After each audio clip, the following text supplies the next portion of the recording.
Casino খুলে আপনার যুবলীগের নেতারা।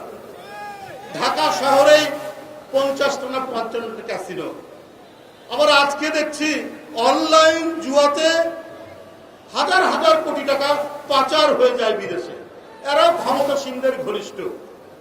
এটা পৃথিবীর বিভিন্ন মানবাধিকার সংস্থা যারা ফিনান্সিয়াল ইনভেস্টিগেশন করেন তারা তাদের বক্তব্য, এটা আমার বানানো কথা নয়, যে অনলাইন জুয়াতে হাজার হাজার কোটি টাকা পাচার হয়ে যাচ্ছে।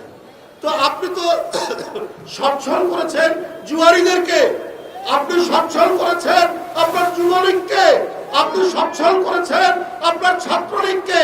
আপনার জেলার এক ছাত্রলীগের নেতা 2000 কোটি টাকা পাচার করে। বন্ধুরা আমার, এই হচ্ছে আপনার সচ্ছলতার নিদর্শন।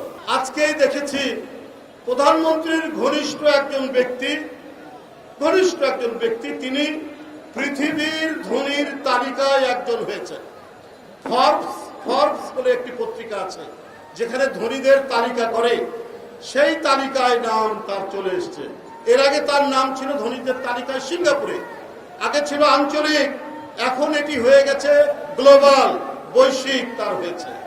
প্রধানমন্ত্রী আপনি কাদের সচ্ছল করবার কথা বলছে? ভারতের আদানি গ্রুপের আদানি বাংলাদেশে বিদ্যুৎ বিক্রি করে 10,000 কোটি টাকা লাভ করেছেন, আর আমাদের এই গরিব মানুষ এই বিদ্যুতের দাম দিচ্ছে 2টি ফ্যান চললে তাকে 10,000 টাকা বিল দেওয়া হচ্ছে।